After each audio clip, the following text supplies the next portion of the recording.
దేవుని పరిశుద్ధ నామమునకు స్తోత్రం కలుగును గాక. దేవుని బిడ్డలారా, దేవుని పరిశుద్ధ గ్రంథముల నుండి మత్తయి సువార్త 11వ అధ్యాయము 12వ వచనం చదువుతున్నాను. జాగ్రత్తగా విని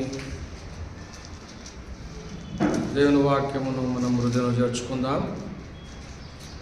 బాప్తిసమిచ్చు యోహాను దినములు మొదలుకొని ఇప్పటి వరకు పరలోక రాజ్యము బలత్కారముగా పట్టబడుచున్నది. బలత్కారులు దాన్ని ఆక్రమించుకొనుచున్నారు. దేవుడి యొక్క వాక్యమును మన వెనుకల్లో దీవించునుగాక. దేవుని బిడ్డలారా, యేసు ప్రభుల వారు చెబుతున్న మాటను మనం గమనించినట్లయితే, బాప్తిసమిచ్చు యోహాను దినములు మొదలుకొని ఇప్పటి వరకు పరలోక రాజ్యము బలత్కారముగా పట్టబడుచున్నది. బలత్కారులు దాన్ని స్వతంత్రించుకుంటున్నారు, ఆక్రమించుకొనుచున్నారు అని లేఖనం సెలవిస్తుంది.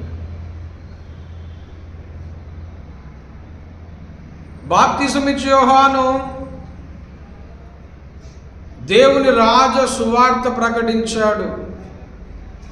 దయచేసి మార్కు సువార్త 1వ అధ్యాయములో మీరు దయచేసి చూసినట్లయితే అక్కడ మనకు కనబడతా ఉంది. దయచేసి చూడండి.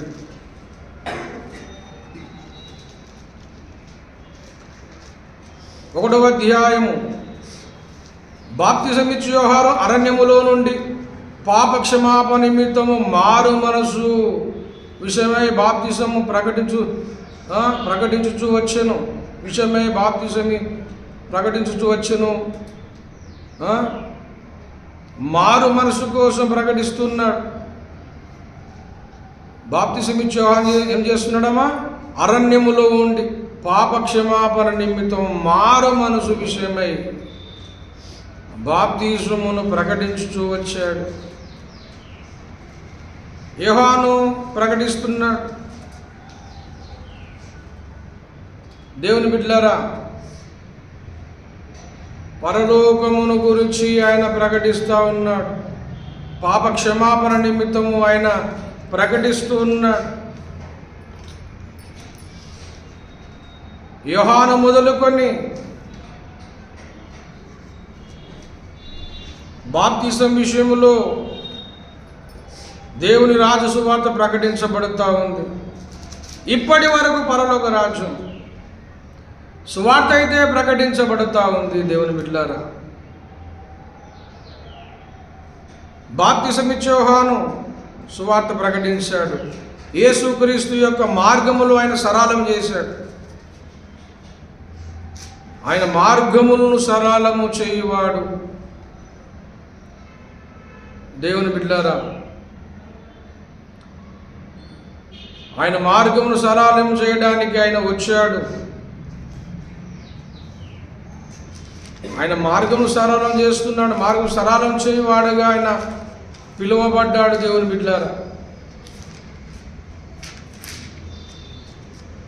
యేసుకు ముందుగా వచ్చి ఆయన మార్గం సరళం చేశాడు. ఇదిగో నా దూతను నీకు ముందుగా పంపుచున్నాను. అతడు నీ మార్గమును సిద్ధపరచు. ప్రభు మార్గము సిద్ధపరచుడి. ఆయన త్రోవలను సరళము చేయడని అరణ్యములు కేక వేయుచున్న ఒకని శబ్దము అని ప్రవక్త అయిన యెషయా చేత రాయబడినట్టుగా అని చెప్తా ఉంది. యెషయా ప్రవక్త ప్రవచించినట్లుగా మార్గము సరళము చేయండి అని చెబుతున్నా. మరి ఏలియా ఆత్మతో నింపబడిన వాడు యోహాను. ఏలియా ఆత్మతో నింపబడిన వాడు యోహాను భక్తుడు. దేవుని బిడ్డలారా, కనుక పరలోక రాజ్యం కోసం ప్రకటించబడుతూ ఉంది. అయితే పరలోక రాజ్యము మాత్రము బలత్కారముగా పట్టబడుచుంది. పరలోక రాజ్యము ఎలాగుందంటే బలత్కారం దాన్ని ఆక్రమిస్తున్నారు. బలత్కారంగా పట్టబడుచుంది. అని లేఖనం సెలవిస్తూ ఉంది. దేవుని బిడ్డారా, యోహాను భక్తుడు చెప్పాడు, మారు మనసు పొందండి, మారు మనసు పొందండి అని చెప్పాడు. దేవుని బిడ్డారా, యేసు ప్రభుల వారి కోసం ఆయన అడుగుతా ఉన్నాడు. 11వ అధ్యాయంలో వచనములో క్రీస్తు చేయుచున్న కార్యమును గూర్చి యోహాను చెరసాలలో విని, రాబో వాడవు నీవేనా, మేము మరి ఒకరి కొరకు కనిపెట్టవలనా అని ఆయనను అడగగా, అడుగుటకు తన శిష్యులను పంపెను. యేసు వారిని చూసి, మీరు వెళ్ళి విన్న వాటిని కన్న వాటిని యోహానుకు తెలుపుడి. గుడ్డివారు చూపు పొందుచున్నారు, కుంటివారు నడుచుచున్నారు, రోగులు శుద్ధులవుచున్నారు, చెవిటివారు వినుచున్నారు, చనిపోయిన వారు లేపబడుచున్నారు, బీదలకు సువార్త ప్రకటించబడుచున్నది అని యేసు ప్రభుల వారు చెప్పాడు. మరి నా విషయం అభ్యంతరం పడని వారు ధన్యుడని ఉత్తరం ఇచ్చాను. 7వ వచనం, వారు వెలుచుండగా యేసు యోహాను గురించి జనసమూహంతో ఇలాగూ చెప్పసాగాను. దేవుని బిడ్డారా, యోహాను అడిగాడు, రాబోవాడవు నీవేనా అని అతన్ని అడిగాడు. దేవుని బిడ్డారా, నీవేనా అని అడిగాడు. రాబోవాడవు నీవేనా అని అడిగాడు. చెరసాలలో యోహాను వేయబడ్డాడు. అప్పుడు యోహాను అనుకున్నాడు, శిశువులు అనుకున్నారు ఏంటంటే, యోహాను చెరసాలలో పడ్డాడు కదా, యేసు ప్రభుల వారు ఏమైనా గొప్ప కార్యం చేస్తాడు, విడిపిస్తాడైనా అద్భుతం చేస్తాడని ఆశపడ్డాడు. అయితే అది ఆయన చేయలేదు. దేవుని బిడ్డ, యేసు ప్రభుల వారు చేయలేదు.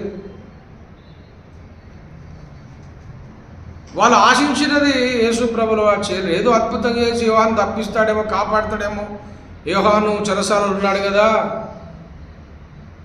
ఆయనను కాపాడుతాడేమో అని ఆశపడ్డారు, అనుకున్నారు. కానీ యేసు ప్రభుల వారు అన్నది చేయలేదు. దేవుని బిడ్డ,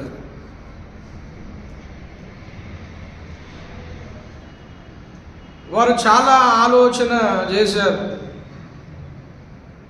యేసు ప్రభుల వారు చేయాల్సిన పని, యేసు ప్రభుల వారు చేయాల్సింది ఎన్నో గొప్ప గొప్ప కార్యాలు చేస్తాడు. యేసయ్య కోసము రాయబడి ఉన్న లేఖనాలను వాళ్ళు తలంచారు.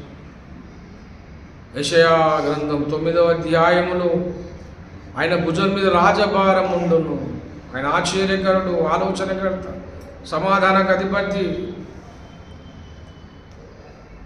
ఆయన భుజం మీద రాజభారం ఉన్నది కదా, ఆయన రాజు కదా అని వాళ్ళు అనుకున్నారు.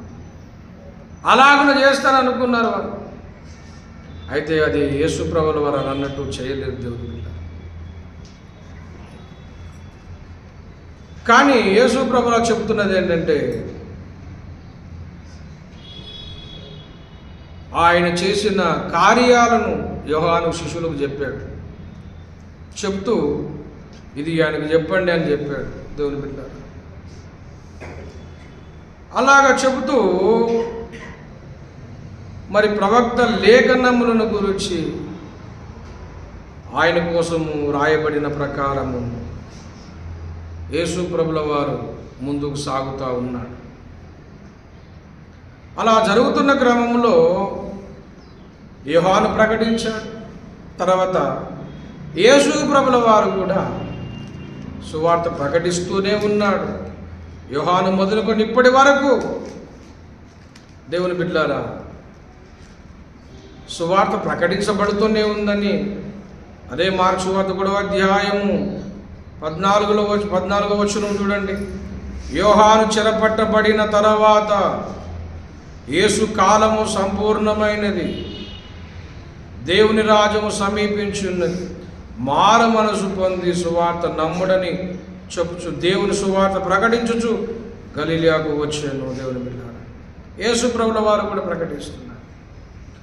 మనం చదివిన మూలవాక్యంలో అంటున్నాడు, బాప్తిసం ఇచ్చు యోహాను మొదలుకొని ఇప్పటి వరకు అన్న, ఇప్పటి వరకు అంటే యేసు ప్రకటిస్తున్నంత వరకు సువార్త ప్రకటిస్తూ ఉన్నాము. అయితే పరలోక రాజ్యము మాత్రము బలాత్కారముగా పట్టబడుతుంది. దేవుని బిడ్డలారా,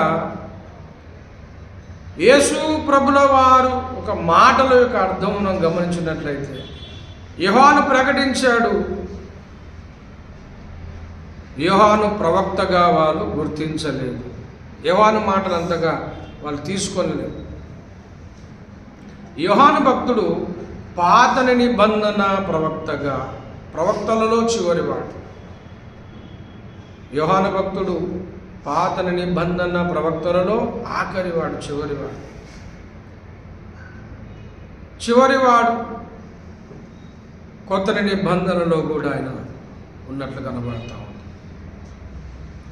అలాగున ఆయన చేసిన కార్యమును గురించి చెబుతూ అప్పటి నుండి కూడా ఇప్పటి వరకు యేసు ప్రభుల వారు యోహాను చెరపట్టి తర్వాత కూడా యేసు ప్రకటిస్తున్నంత వరకు కూడా దేవుని బిడ్డ, దేవుని రాజ్యం బలాత్కారంగా పట్టబడుతున్నది.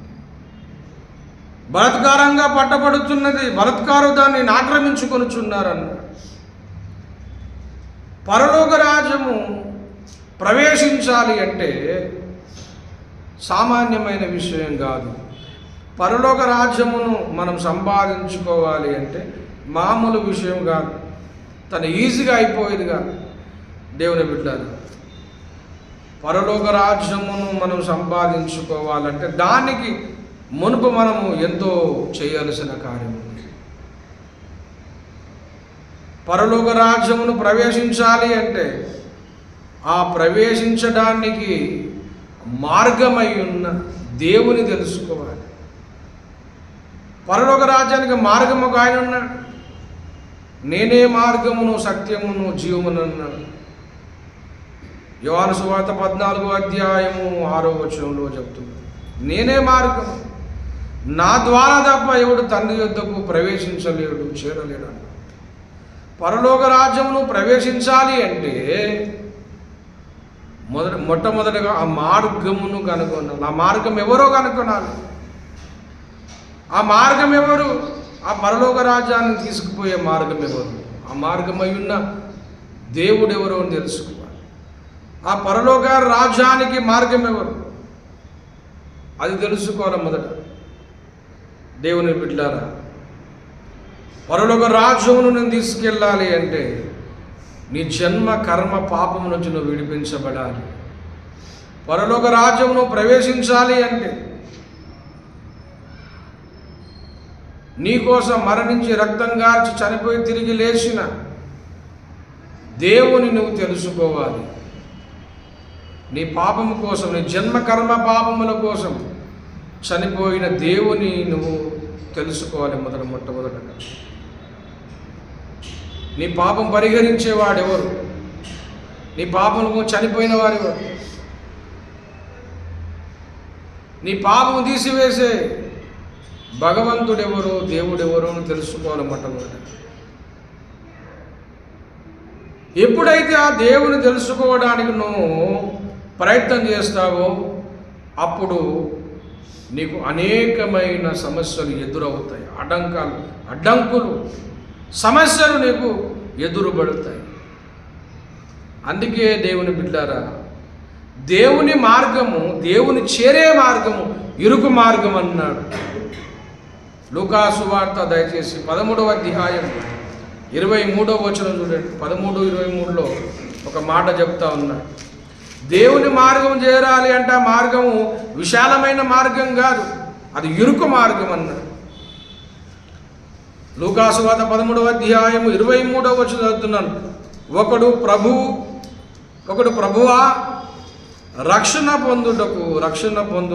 పొందువారు కొద్దిమందేనా అని ఆయనను అడగగా, ఆయన వారిని చూసి ఇరుకు ద్వారమున ప్రవేశింప పోరాడుడి, అనేకులు ప్రవేశింప చూతురు గాని వారి వలన కాదని మీతో చెప్పుచున్నాను. రక్షణ పొందాలయ్యా అని యేసు ప్రభుల వారిని అడిగాడు ఒక ఆయన. దానికి ప్రభు ఇస్తున్న సమాధానం ఏంటో తెలుసా? ప్రభువా రక్షణ పొందువారు కొద్ది మందేనా అని అడుగుతా ఉన్నాడు. రక్షణ పొందువారు కొద్ది మందేనా అని అడుగుతున్నాడు దేవుని బిడ్డలారా. అందుకు ప్రభు ఇస్తున్న సమాధానం ఏమిటంటే, ఇరుకు ద్వారమున ప్రవేశింప పోరాడు. దేవుని బిడ్డ, రక్షణ పొందువారు కొద్ది మందే ఉన్నారు. రక్షణ పొందేవారు కొద్ది మందే. ఎంతోమందికి సువార్త చెప్పబడుతుంది, కానీ అందులో రక్షణ పొందేవారు కొద్ది మందే ఉంటారు. కొద్ది మందే ఉంటారు. ఎందుచేత అంటే ఆ రక్షణ మార్గం ఇరుకు మార్గం. ఆ రక్షణ మార్గం చాలా క్లిష్టమైన మార్గం, విశాల మార్గం కాదు, ఇరుకు మార్గం. ఇరుకు మార్గం అనగా అర్థం ఏంటంటే, ఏ భగవంతుడైతే నీకోసము చనిపోయి మరణించి బలి అయినాడు, ఆ దేవుని నమ్ముకోవాలంటే చాలా వ్యతిరేకతలు వస్తాయి. ఆ దేవుని పేరు తీస్తే అందరికీ కోపం వస్తుంది, వ్యతిరేకత వస్తుంది, అభ్యంతరాలు జరుగుతాయి. మరణించి లేచి చనిపోయిన భగవంతుడు యేసు ప్రభుల వారు, యేసును నమ్మొద్దని అడ్డంకి వస్తుంది. ఈ యేసు భారతదేశం దేవుడు కాదు అని, అమెరికా దేవుడు అని అడ్డంకి వస్తుంది. నువ్వేమైనా చెయ్యి, ఏ పనులన్నా చెయ్యి, కానీ యేసుని మాత్రం నమ్మవద్దు. యేసుని మాత్రము నమ్మవద్దు. నువ్వేమైనా చెయ్యి, యేసును మాత్రము నమ్మకూడదు. నువ్వేం చేసినా కోపం రాదు, నువ్వు తాగినా కోపం రాదు, వ్యభిచారం చేసినా కోపం రాదు, నువ్వే చెడ్డ పని చేసినా నిన్నెవరు అడగరు, ఎవరు కూడా నీ అభ్యంతరం చెప్పరు. కానీ యేసుని నమ్ముతాను. యేసు లేఖన ప్రవచన పురుషుడు, ఆయన బలి అయి తిరిగి లేచిన భగవంతుడు, ప్రాణం పెట్టినవాడు, రక్తం కార్చినవాడు అని నువ్వు గ్రహించి ఆలోచన చేసి యేసు మార్గంలోనికి రావాలని చూస్తున్నప్పుడు రకరకాల సమస్యలు ఎదురవుతాయి. నీ ఇంటి వారు నీకు వ్యతిరేకమవుతారు, స్నేహితులు వ్యతిరేకమవుతారు, బంధువులు వ్యతిరేకమవుతారు, ఊరు వారు వ్యతిరేకమవుతారు. యేసును నమ్మద్దు నమ్మద్దు నమ్మద్దు అంటారు. ఎందుకోసం అంటే ఆయన మన దేవుడు కాదు, మన దేశపు దేవుడు కాదు, ఆయన పరాయి దేవుడు, అమెరికా దేవుడు అని అంటారు. అమెరికా దేవుడు అండి, విదేశీ దేవుడు ఆయన. మన విదేశీ వస్తువులు అన్నీ వాడుకోవచ్చు, కానీ దేవుని మాత్రం నమ్మద్దు. విదేశీ ఫోన్ మనకు కావాలి, విదేశీ వైద్యం కావాలి, విదేశీ చదువులు కావాలి, విదేశం నుంచి వస్తున్న అన్ని టెక్నాలజీ మనకు కావాలి, కానీ దేవుడు మాత్రం వద్దు అంటారు. అలాంటి మేధావులు మన భారతదేశంలో పుట్టడం మనకు చాలా చాలా శోచనీయం, విచారకరం. దేవుని బిడ్డలారా, యేసుని నమ్మితే అన్ని సమస్యలు. అది ఇరుకు మార్గం. దేవుని బిడ్డలారా, యేసుని నమ్మాలి అంటే నీకు మొట్టమొదటి కావాల్సిన ధైర్యం కావాలి. ధైర్యం కావాలి. ధైర్యము లేనివారు, పిరికివారు దేవుని రాజ్యం స్వతంత్రించుకోరని లేఖనము సెలవిస్తూ ఉంది. ప్రకటన గ్రంథం 21వ అధ్యాయము 8వ వచనంలో చెప్పబడుతుంది. దయచేసి చూద్దాము. 21వ అధ్యాయం 8వ వచనము, పిరికివారును, అవిశ్వాసులను, అసహ్యులను, నరహంతకులను, వ్యభిచారకులు, మాంత్రికులను, విగ్రహాధికులను, అబద్ధికులందరూ అగ్ని గంధకము మండు గుండములో పాలు పొందుదురు. ఇది రెండవ మరణము. శరీరమునకు మరణం ఉంటుంది, అలాగే ఆత్మ కూడా మరణం ఉంటుంది. దాన్నే రెండవ మరణం అని బైబిల్ చెప్తా ఉంది. ఆత్మ కూడా మరణం ఉంటుంది. ఈ రెండవ మరణములు ఎవరెవరు పాలు పొందుతారయ్యా అంటే ఒక లిస్టు చెప్పాడు అక్కడ. పిరికివారు, చదవండి, పిరికివారును, అవిశ్వాసులను, అసహ్యులను, నరహంతకులను, వ్యభిచారులు, మాంత్రికులు, విగ్రహాధికులను, అబద్ధికులందరూ 8 కేటగిరీస్ ఇక్కడ రాయబడ్డాయి. అందులో మొట్టమొదటి గుంపు ఏంటో తెలుసా? పిరికివారు. ఎవరు? పిరికివారు. పిరికివారు నరకానికి వెళ్ళిపోతారు. ఎందుకు తెలుసా పిరికివారు నరకానికి వెళ్ళిపోతారు? ఎందుకు పిరికివారు నరకానికి వెళ్ళిపోతారు అంటే, నిజదేవుడెవరో అర్థమైన తర్వాత, యేసే నిజదేవుడు అని అర్థమైన తర్వాత, యేసు సర్వ మానవాళి కోసము బలి అయ్యాడని అర్థమైన తర్వాత, రక్తం చిందించాడని అర్థమైన తర్వాత, యేసే మార్గం అని అర్థమైన తర్వాత, అన్నీ అర్థమైనాయి. కానీ యేసే నిజమైన దేవుడు అని అర్థమైనది అయినా యేసును అంగీకరించదు. ఎందుకంటే వారికి ధైర్యం లేదు. పిరికివారు.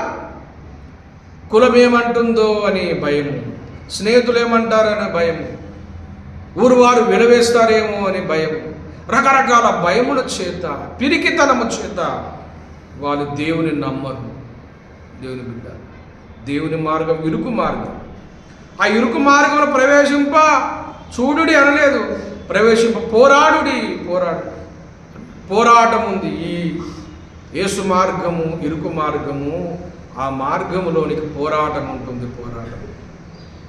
యేసు నమ్ముకుంటానంటే ఎవరు నేను స్వాగతించరు. యేసు నమ్ముకుంటానంటే నేను సన్మానించి గౌరవించి దండేసి చాలా సంతోషం బాబు యేసు నమ్ముకున్నావా, మంచిదే.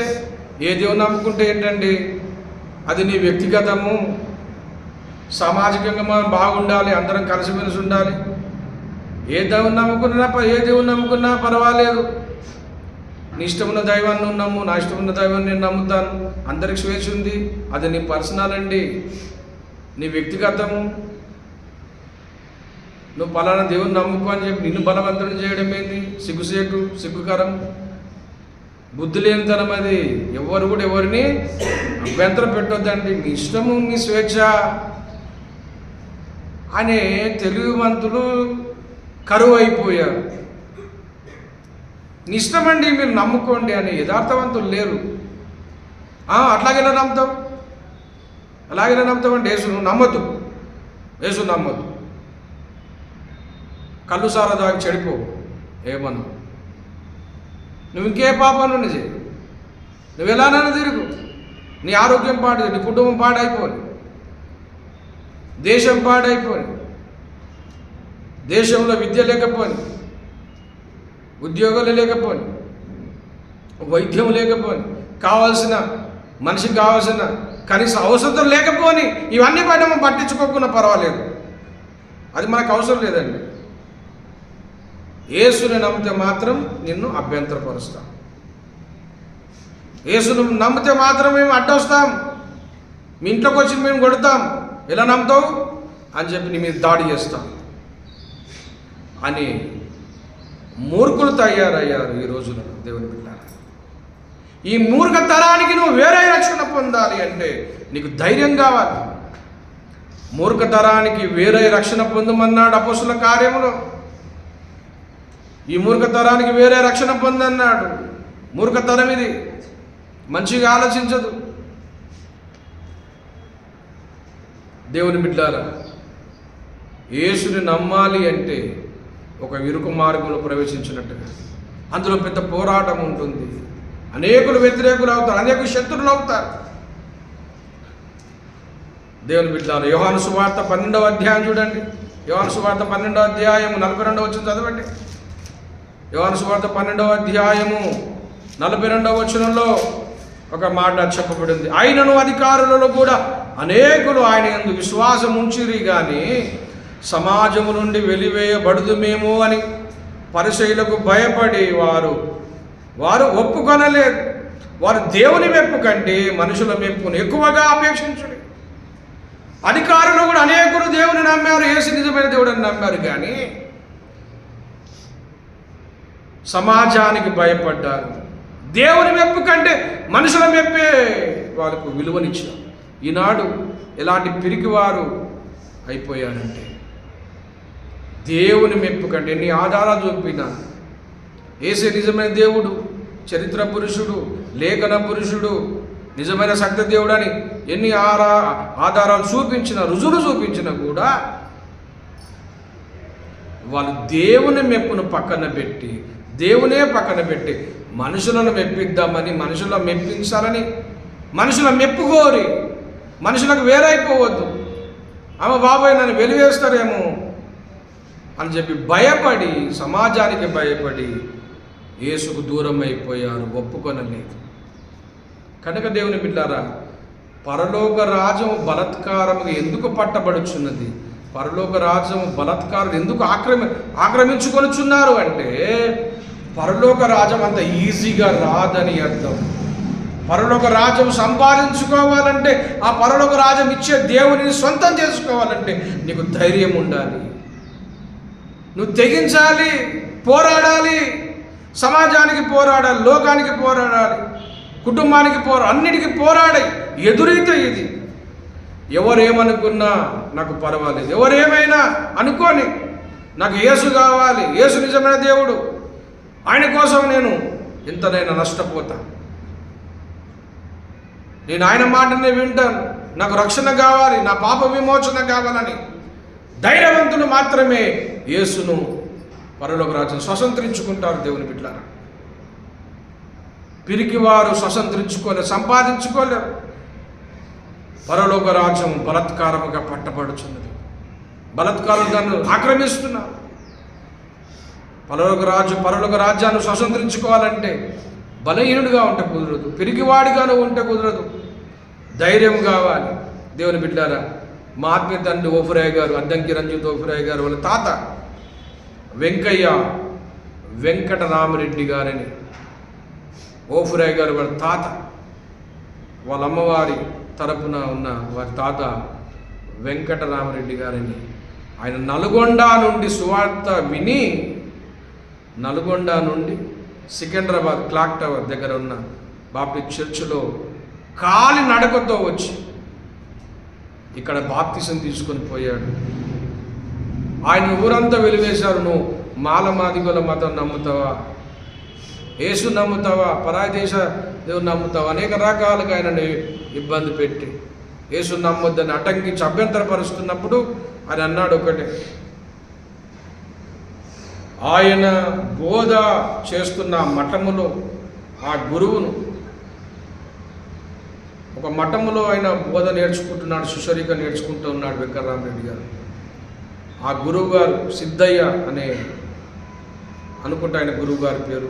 ఆయనను అడిగాడంట, అయ్యా నేను వీధిలో సువార్త చెప్తా విన్నాను, దేవుడు ప్రేమ కలిగిన వాడు, బలైన యజ్ఞ పురుషుడు, పాప విమోచన కోసం ఆయన బలైన దేవుడు అని చెప్తా ఉన్నారు, మరి ఇది సత్యమే అని ఆ వెంకటరామరెడ్డి గారు అడిగారంట గురువు గారు.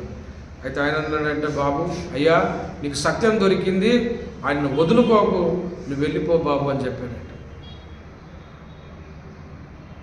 అలాగున సువార్త నమ్మి సత్యాన్ని తెలుసుకొని నల్గొండ నుండి హైదరాబాద్ సికింద్రాబాద్ క్లాక్ టవర్ దగ్గర ఉన్న బాప్టిస్ట్ చర్చిలోకి అక్కడ వచ్చి బాప్తిసం పొంది తిరిగి కాలినడకనే వెళ్ళిపోయాడు. ఆయన అన్నాడంట అప్పుడు ఊరు వారితో, నిన్ను ఊరు నుంచి వెలివేస్తాం ఇంకాయా అని చెప్తే ఆయన అన్నాడంట, మీరు నన్ను వెలివేయడం ఏంటి బాబు, ఊరినే నేను వెలివేస్తున్నానని చెప్పి ఎదిరించి కాలినడకతో నల్గొండ నుంచి హైదరాబాద్కి వచ్చి ఆయన బాప్తిసం తీసుకొని పోయాడు. దేవుని బిడ్డలారా, రక్షణ పొందువారు కొద్దిమంది, ఆ కొద్దిమంది ధైర్యవంతులు ఉంటారు అన్నారు. ధైర్యవంతులు మాత్రమే రక్షణ పొందుతారు, పిరికి వారు పొందరు. యేసు నమ్మాలంటే ధైర్యం కావాలి, యేసు నమ్మాలంటే యథార్థత కావాలి, యేసు నమ్మాలంటే నిజాయితీ పరులు కావాలి. యేసుని నమ్మాలంటే సమాజానికి, కులానికి, ఎవరికో భయపడితే రాదు. దేవుని బిడ్డలారా, ధైర్యవంతులే రక్షణ పొందుతారు. కనుక పరలోక రాజ్యం బలత్కారంగా పట్టబడుచుంది, బలత్కారం దాన్ని ఆక్రమిస్తున్నారని లేఖనం సెలవిస్తుంది. కనుక ఈనాడు దేవుని బిడ్డలారా, యేసు నిజమైన దేవుడని నీకు అర్థమైన మనసును చంపుకొని, మనస్సాక్షిని చంపుకొని, కులానికి భయపడి, ఇంటికి భయపడి, సమాజానికి భయపడి, మనుషులకు భయపడి యేసుకు దూరం కావద్దు, రక్షణకు దూరం కావద్దు. ఒకవేళ అలాగే నిన్ను చనిపోతే నిత్య నరకానికి వెళ్ళిపోతావు. సమాజం నిన్ను వెలివేసిన వారు, నీకు అడ్డొచ్చిన వారు రేపు నరకం నుంచి ఎవరు నిన్ను కాపాడరు. దేవుని బిడ్డలారా, ధైర్యవంతులు మాత్రమే పరలోకాన్ని, మోక్షాన్ని స్వతంత్రించుకోగలరు. ధైర్యం ఉంటే నువ్వు సంపాదించుకుంటావు, పిరికి వారు సంపాదించుకోలేరు పరలోక రాజ్యాన్ని. కనుక ఈ దినమున నువ్వు ధైర్యము కలిగి నిజదేవుడు శక్తి దేవుడు అని యేసుప్రభుల వారిని అంగీకరించగలిగితే నీకు రక్షణ కలుగుతుంది, పరలోకం నీకు ప్రాప్తిస్తుంది. దేవుడి మాట దీవించునుగాక. ప్రార్థన చేసుకున్నాను. తనలో వచ్చండి. ప్రేమ కలిగిన మా పరిశుద్ధ పరమ తండ్రి యేసయ్యా, మీ పాదములకు స్తోత్రం. ప్రభు, చెప్పబడిన వాక్యమాలు అందరిలో ఫలింపజేయమని ప్రార్థిస్తున్నాం. కృప చూపించి ఆశీర్వదించమని ప్రార్థిస్తున్నాం. యేసునామమున అడిగి వేడుకుంటున్నాం మా పరమ తండ్రి. ఆమేన్. తండ్రి దేవుని ప్రేమ, కుమారుని కృప, పరిశుద్ధాత్మ సన్నిధి కూడి ఉన్న మనకున్న భూలోకమందున సకల భక్త కోటికి సదాకాలం తోడే ఉంది. ఆమేన్, ఆమేన్, ఆమేన్.